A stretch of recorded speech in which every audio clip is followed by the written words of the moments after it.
Hello，大家好，欢迎回到我的频道，好久不见。前阵子没有更新视频，是因为回了趟国，又顺带去日本玩了10几天。因为我是第一次去嘛，见啥都新鲜，看啥都想吃，以至于呢，大家也可以看到我现在脸还是吃到非常肿的状态。不过呢，现在我已经回来了，时差也倒过来了。Vlog 我会慢慢剪，在日本还有国内买的很多东西也会陆陆续续录视频跟大家分享。今天想跟大家分享的是我在日本买的一些七七八八的纪念品和小零食，因为我们去了几个博物馆和美术馆，比如吉卜力三鹰之森美术馆、哆啦 A 梦博物馆，还去了好几个 Pokemon Center， 还抽了好多次扭蛋。这个扭蛋啊，就是只有0次和无数次。我老公在日本生活6年，1次扭蛋都没有抽过，但这一次不知道怎么了，我们两个像被下了降头一样，就一直抽一直抽，从小的钥匙扣抽到各种小手办，后来就抽到什么发带啊、环保袋啊之类的，总之七七八八抽了很多。衣服和护肤彩妆我会单独录一期视频跟大家分享，虽然买的不多，但是每一件都是我精挑细选，而且我特别喜欢的，我想好好跟大家介绍一下。好的，感谢大家听我啰里吧嗦说了这么多，我们现在就开始吧。先分享一下我们在三鹰之森美术馆抽到的这个门票，我老公抽到的是悬崖上的金鱼姬里面的宗介，我抽到的不知道是哪一个电影里的一个水龙头的场景，就很莫名其妙，但是都很可爱，而且很有纪念意义。接下来是我们在美术馆的纪念品商店买到的胶片盲袋，这个盲袋是只有在美术馆里才有的卖，而且我们当天去的时候剩的也不多了，一个人一部电影的盲袋只能抽5个，当天只有2部电影的盲袋可以买，一个是哈尔的移动城堡，一个是借东西的小人阿里埃蒂，刚好是我们出发前又重温的2部电影，我们就很开心，每个人都拿了10袋，当晚就在酒店把它们全拆了，特别开心，对着光一个个看我们到底抽中的是哪一个场景。我们抽中的几张我觉得比较漂亮的，我会放照片在这里，我觉得这个体验还挺特别的，推荐去美术馆游玩的大家都可以去抽几张。接着是我们买的一堆徽章，魔女宅急便的我们买了2个，一个是 Kiki， 一个是它的小猫 Gigi。大家有没有看出我今天整体的造型在 cos Kiki 啊？龙猫的也买了2个，都是电影里比较经典的造型。我们还在博物馆买了一张比较特别的明信片，它这张明信片像很多教堂的玻璃彩窗，这个是可以让打开立在书桌上的，当一个装饰画，是不是很可爱？天哪，谁能忍得住啊？接下来还买了一个龙猫的小铃铛，这个铃铛不是在美术馆里面买的，是美术馆出来之后，一个公园的入口处有一个 7-Eleven， 这家 7-Eleven 应该是全东京唯一一家可以售卖吉卜力官方授权的周边的一个 7-Eleven。 具体信息我之前在小某书上有整理一个图文，大家可以去看一下。这个铃铛说实话我也不知道能干嘛，当手机链进进出出可能会有点吵，但是呢它实在是太可爱了，而且我们当时去只剩最后一个了，一个没忍住就把它带回家了。我准备把它放在我们家玄关的洞洞板上，每天进出门的时候都可以看到，就很可爱。在美术馆买的最后一件东西是一双魔女宅急便里面这个小猫的袜子，它是在脚后跟这里有2个小猫，夏天的时候配乐福鞋穿应该很可爱。最后的最后我们都要回国了，在羽田机场有一个新开的区域里有一个超大的巷子共和国吉卜力周边的商店，一个没忍住又买了点东西。首先是一个龙猫的浴巾，它真的好软，而且上面的刺绣做的非常的精细，它的款式特别多，除了龙猫本猫还有清扫精灵，有 Gigi， 有各种各样的，而且颜色也很多，但是它一块要3850日币，其实蛮贵的，所以在各种权衡之下我只买了一块，我现在已经洗干净了，准备今晚就把它用起来。在机场还买了2双筷子，一双是魔女宅急便里面的这个小猫，还有一双是龙猫的，这2双筷子都是可以进洗碗机的，但是它实在是太漂亮了，我平常估计舍不得用，可能只有过年过节这种重大的日子里会拿出来用一用。接下来的这个部分是我在哆啦 A 梦博物馆和台场的哆啦 A 梦未来商店买的一些东西。首先就是这个帆布袋，它上面写的是睡不着，就很可爱。而且这个帆布袋我发现是只有博物馆可以买得到，去未来商店是没有的，所以就是很开心。在博物馆里抽了一个扭蛋，它扭蛋的外壳也是哆啦 A 梦的造型，就特别可爱。我抽到的是一个哆啦 A 梦的钥匙扣，它还有哆啦美和藤子不二雄 F 这个漫画家画的一些其他的漫画形象，但我发现扭蛋机里最多的还是哆啦 A 梦。可能他最出名的漫画是哆啦 A 梦，去这个博物馆的大部分人也都是冲着哆啦 A 梦去的，可能是为了迎合大家的喜好，大多数人能抽中的都是哆啦 A 梦，这一点我很开心，因为哆啦 A 梦是我童年最喜欢的漫画，没有之一。接下来是一张原画明信片，它和普通明信片还有点不同，这一张是藤子不二雄 F 先生他之前手绘的一张画，把它复刻做成了明信片。这张明信片的内容应该是有一个道具叫旅行相机，用这张相机拍张照就可以假装他们去了世界各地旅行，是不是还挺可爱的？接着是一张包便当盒的布，它这样展开还蛮大的，上面是用日本的某种传统的工艺染色印刷的哆啦 A 梦的大头们，每张都好可爱。天哪，这个东西我根本不舍得用啊！我在想要不要把它挂在我们家哪里，每天经过的时候就能看到，心情就会很好。接下来我还买了一个小的胶带，上面印着哆啦 A 梦的各种很搞怪的表情。其实我平常也没有什么写手账的习惯，买它纯属可爱，为我的童年偶像买单。接下来是在台场的哆啦 A 梦未来商店买的一些东西。首先我买了一个特别可爱的小盘子，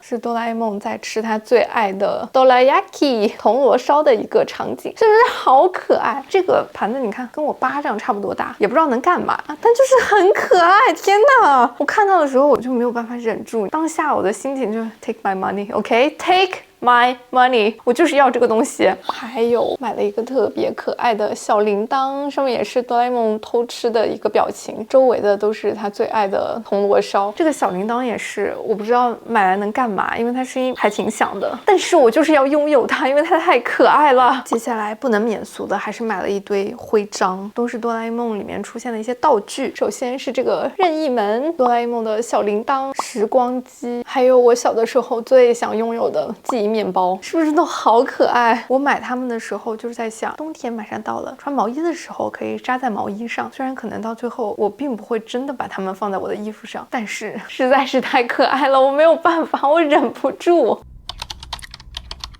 接下来是一些非常冲动的扭蛋消费，说出来可能大家不信，我们这次抽扭蛋抽掉了1万多日币，太夸张了。我们抽的时候真的没有感觉，因为你抽一个可能就200日币、300日币，最多500日币，但积少成多。最后复盘的时候发现，天哪，我们两人在干嘛？可能真的被下降头了。首先是我老公抽的一堆扭蛋，他已经放在他的书桌前面了，我就放一张照片在这边。他抽了好多 Pokemon 的，还有狮子王主题的。我们第一次抽的时候是在横滨抽了一个娜娜，就是辛巴的女朋友，之后就没有再抽。抽完之后呢，我老公越看越喜欢，他就很想把整个系列都收集齐，但之后我们去的每一个抽扭蛋的地方都没有这个狮子王的扭蛋，他就百爪挠心。后来在他学校附近的高田马场 Big Box 里面，终于又看到了这个扭蛋机，他就疯狂的抽，终于抽中了辛巴，我帮他抽到了鹏鹏，但是丁满一直抽不到，所以最后一个丁满是我们回国之后在闲鱼上刚好看到有位朋友在出他抽中的这个丁满，我们就赶紧把它买回来，一家4口现在整整齐齐的摆在他的书桌上。有一个比较特殊的扭蛋是我们去玉电厂 Outlet 里面的 Pokemon Center 他抽中的。首先它的这个外壳是 Pokemon 的那个球，它里面的这个是比较不常见的虫系的 Pokemon， 但比较可惜的是我们去的时候这个扭蛋只剩最后一个了，即便我们想多抽几个把它全部都收集齐也没有了，而且之后我们再去其他抽扭蛋的地方也都没有见到过这个扭蛋，下次再去日本如果见到的话再抽几个。接下来是我抽的一个比较特殊的扭蛋，是筷子架，还有这种特别可爱的豆皿，应该是用来放酱油和芥末这种酱料的。这个扭蛋是在涩谷的 Parco 商场1楼的扶手电梯旁边有一个专门卖日本陶瓷制品的一个店，它放了2个扭蛋机。这个筷子架我抽了2次都没有抽中我最想要的有个7彩的，所以我就决定转战去抽豆皿。这个豆皿每一个图案我都很想要，但是我抽了2次抽中了一样的鞋子的这款，好吧，我认命了，因为这个抽一次要500日币，就比较贵 ，which means 我抽这个抽掉了2000日币。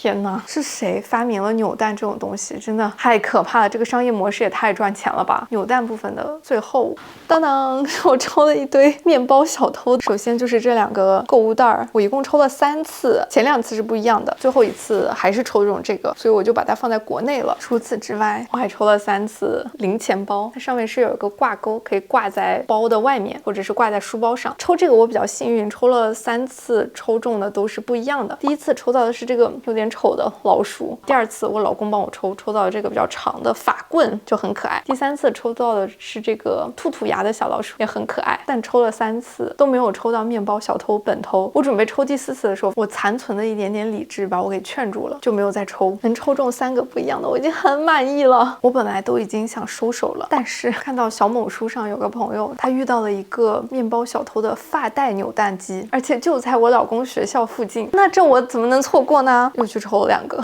抽中了一个面包小偷本偷，还抽到了一个特别可爱的这个兔牙小老鼠，好可爱呀！它做工还是挺好的，很软，戴到头上可能是我头有点大，稍微有点紧，但是它这么可爱，我的妈呀！它这么紧，我也原谅它了。最后是我买的2个日程本，一个还是面包小偷，是我在 Loft 里面买的，还有一个是我买杂志他送的。我买这个杂志的主要原因，一是它的封面是我和我老公都很喜欢的日本女演员林濑遥，2就是它里面送的礼物是日程本，还有一本食谱，都是很实用的东西。这个日程本里面的设计还有它的印刷做的还是挺不错的，虽然都是黑白的，但是很实用。面包小偷的这一本单纯就是因为它很可爱，它里面每一页都有面包小偷，好可爱！天哪，说这谁能忍得住？我再次感叹一下，日本人怎么这么会赚钱？它就是一个小的 IP， 它可以衍生出很多周边产品，每一个都做的特别可爱，精准的瞄准了我这种意志力非常薄弱的人的钱包。我看到他们就忍不住想把钱给他们，立刻拥有这些可爱的东西。好，接下来是一堆吃的，有一些我已经打开吃了，不得不说每个都很好吃，因为实在是太多了，我就挨个给大家展示一下。首先是我们去富士山那边玩了，富士山所在的山梨县，它的一个特产就是葡萄，所以我们就买了一个葡萄口味的巧克力，这个我老公应该会带去公司和他同事分享，就不给大家打开了。接着是一个薯条3兄弟，这个口味是黄油酱油，我们已经打开吃了，酥酥脆脆的，有一点甜有点咸，真的很好吃，很上头，但不能多吃，吃多了容易上火。还买了2包柿种，日本比较常见的下酒的小零食，我买的都是梅子口味的，因为这个口味我之前没有见过，感觉也比较特殊。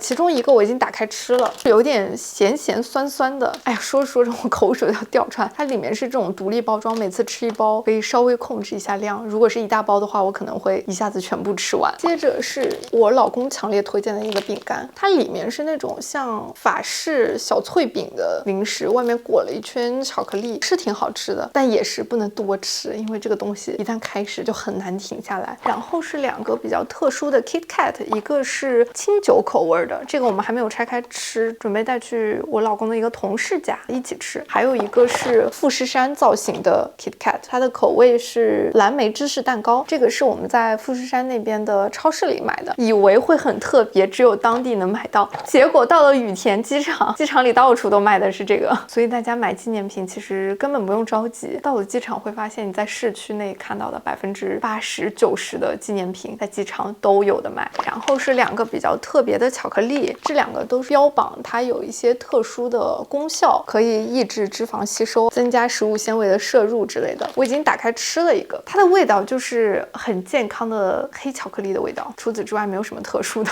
它抑制脂肪吸收的功能我是没有办法查证，如果喜欢吃黑巧克力的朋友可以尝试一下，它也不贵，1包可能200、300日币。还买了一个饼干，上面是裹了黑白2种巧克力，这个是我老公强推的，一到超市他就只本这个柜台，他在日本上学的时候经常买来吃，我还没有打开吃，等我打开吃看看它到底有多好吃。最后一个小零食是一个烟熏味的芝士条，它是芝士条里面掺杂了一些烟熏过的鱼肉，确实很好吃，稍稍有一点咸，我觉得它更适合下酒。我们当时是要自驾去富士山玩，所以就买了它，在路上边开车边吃。哇塞，这也是一打开就根本停不下来，你放嘴里咂摸咂摸能咂摸好久，因为它很有滋味，你越嚼它芝士的味道就越浓厚，会充满你整个口腔，真的非常的好吃。它唯一的缺点就是量有点少，里面就那么可能10根左右，你吃就吃没了。我们当时买了好几种口味，我觉得每一个都挺好吃的，可惜最后吃到只剩1包带回来了，应该多买几包的。OK， 这就是今天要和大家分享的全部内容。衣服和护肤彩妆还没有说，我就已经要把我的相机录没电了，太久没有录视频了，今天有点生疏，感觉自己说都不会话了。希望大家看得开心，也跪求多多一键3连，我们下期见。